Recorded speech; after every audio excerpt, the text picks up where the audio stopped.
Chapter 126, The Worship Center, Part 4.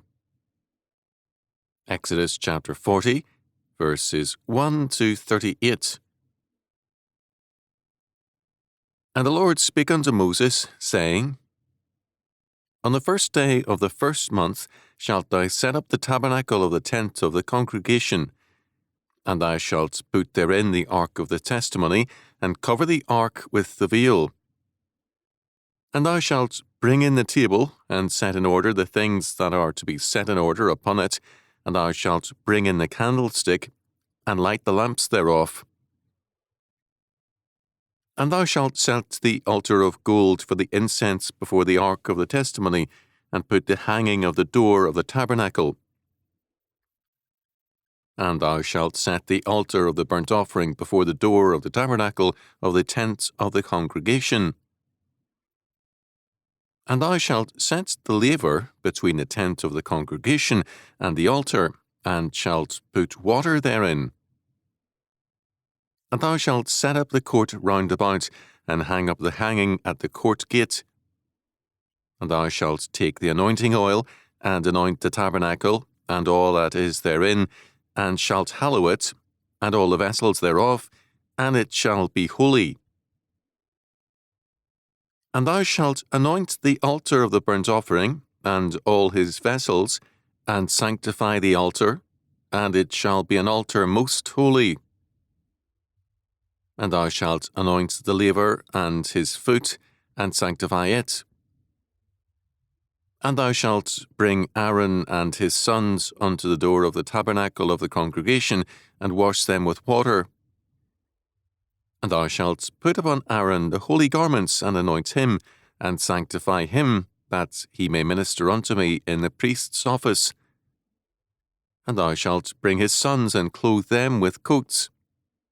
And thou shalt anoint them, as thou didst anoint their father, that they may minister unto me in the priest's office, for their anointing shall surely be an everlasting priesthood throughout their generations.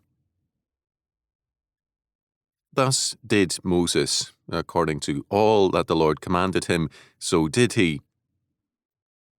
And it came to pass in the first month, in the second year, on the first day of the month, that the tabernacle was reared up. And Moses reared up the tabernacle, and fastened his sockets, and set up the boards thereof, and put in the bars thereof, and reared up his pillars. And he spread abroad the tent over the tabernacle, and put the covering of the tent above upon it, as the Lord commanded Moses. And he took and put the testimony into the ark, and set the staves on the ark, and put the mercy seats above upon the ark. And he brought the ark into the tabernacle, and set up the veil of the covering, and covered the ark of the testimony, as the Lord commanded Moses. And he put the table in the tent of the congregation, upon the side of the tabernacle northward, without the veil. And he set the bread in order upon it before the Lord, as the Lord had commanded Moses. And he put the candlestick in the tent of the congregation over against a table, on the side of the tabernacle southward. And he lighted the lamps before the Lord, as the Lord commanded Moses. And he put the golden altar in the tent of the congregation before the veil. And he burnt sweet incense thereon, as the Lord commanded Moses. And he set up the hanging at the door of the tabernacle. And he put the altar of burnt offering by the door of the tabernacle of the tent of the congregation, and offered upon it the burnt offering and the meat offering, as the Lord commanded Moses.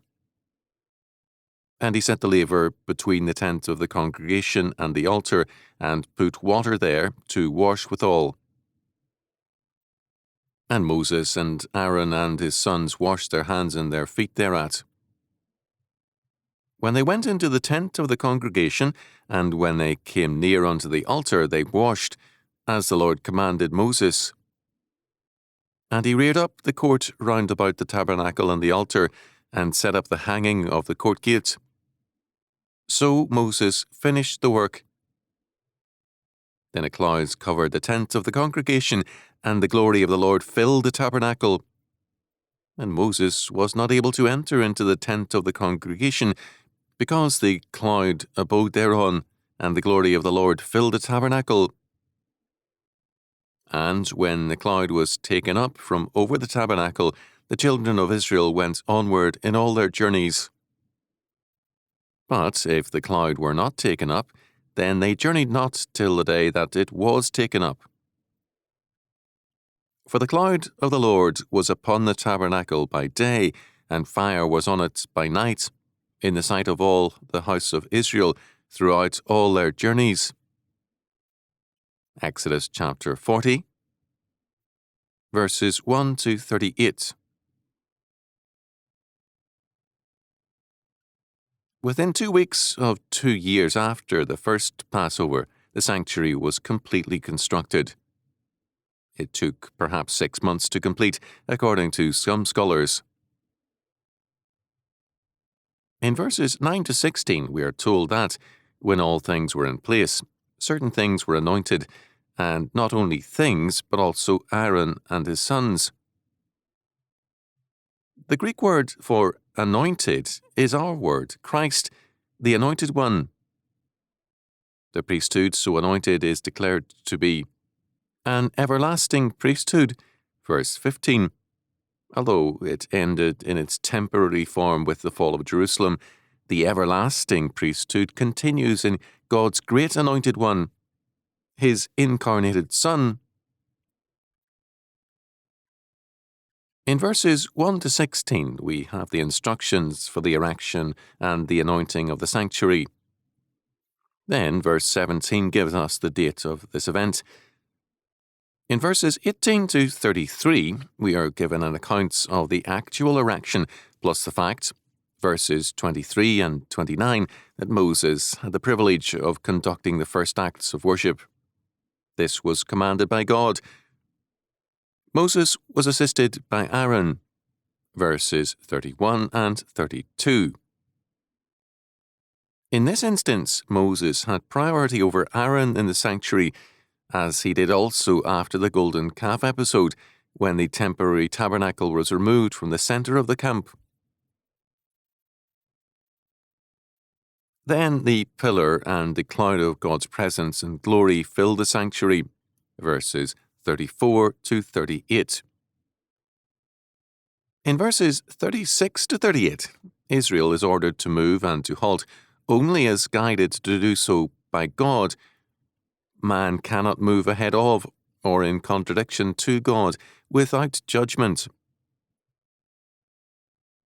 As Ellison observed, it was once axiomatic in antiquity and in Christendom that the temple, which was also a palace, should be central to and dominant in any city or town. To deny this centrality was to be an atheist. It was common also in the English city and town that the town was dominated by the church and the city by its cathedral. The importance of a city depended often less on its size and more on the fact of a cathedral. The temple or sanctuary is a witness to the fact that communion with God depends upon atonement. If there is no atonement, there is no communion. Because a covenant is a legal treaty, a broken law means a broken covenant and the penalty of death. There can be no restoration of communion and community without the death penalty, without atonement, and the temple system tells us that God provides the sacrifice of atonement. Only by atonement can wrongdoing or sin be covered and blotted out. And since sin is against God, only God can stipulate the form of atonement. The dedication of things was the first step in sanctifying the sanctuary. They were anointed and declared holy unto God. Then the sanctifying of the priests followed. The essential and great sanctifying is described in the concluding verses. God's presence makes the sanctuary holy.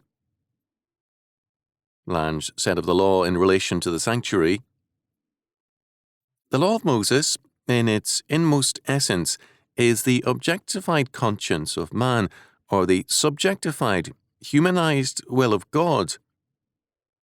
The one root of the law is the covenant of circumcision, which from the first pointed to the circumcision, the regeneration of the heart."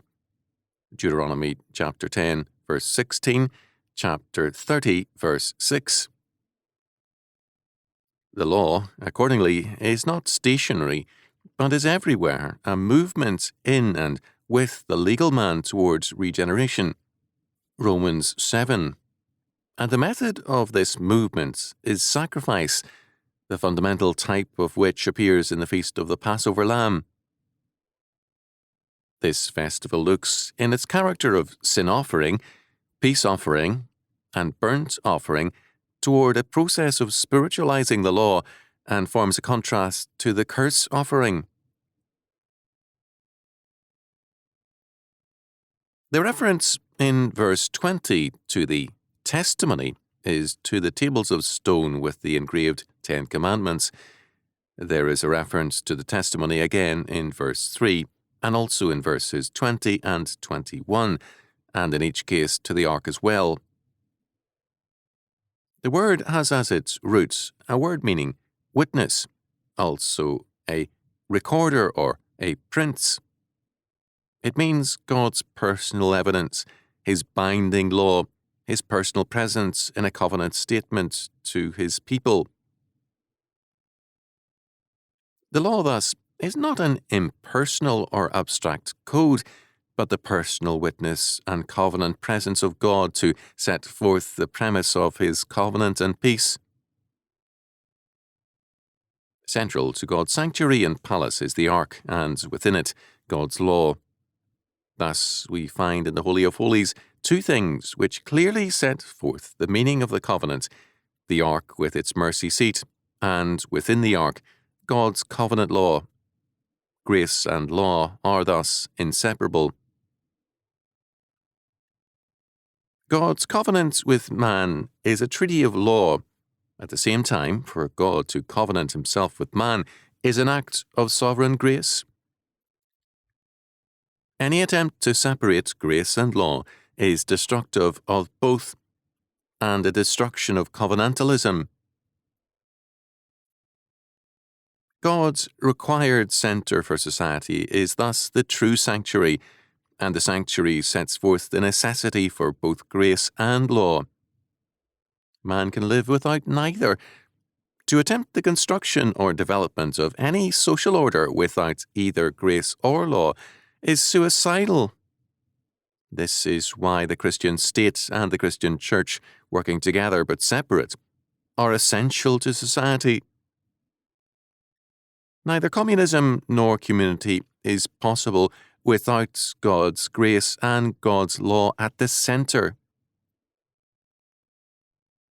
Antinomianism, thus, is hostile to true covenantalism and is erosive of all social order. While proclaiming grace, antinomianism in time erodes it because, like law, grace is inseparable from God's covenant and His atonement.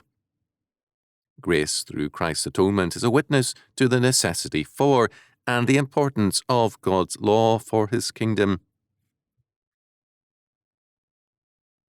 When the sanctuary was sanctified and the tables of the law were placed within the ark, then the glory of the Lord filled the tabernacle. Verse 34. Prior to that, when the erection of the sanctuary and its sanctification were completed, we are told, so Moses finished the work. Verse 33. Having done his part, Moses stood back as God with His glory filled the tabernacle. Moses could not enter because God's glory filled and covered the sanctuary. Verses 34 and 35. For the rest of their wilderness stay, the pillar of fire and the pillar of cloud rested on the tabernacle, or else guided their journeying. Verses 36 to 38. The fire and the clouds did not remain with Israel after their entry into the Promised Land, although a like phenomenon occurred at the dedication of Solomon's temple, 1 Kings chapter 8, verses 10 and 11. Once in the lands, God's glory was to be made manifest in their exercise of dominion over the land and their development of godly order. In the wilderness, the fire and the cloud were a guiding and protecting force against Egypt and all enemies. Once in the land and no longer on alien ground, the covenant people had a duty to reveal the glory of God in their faithfulness to the covenant law word.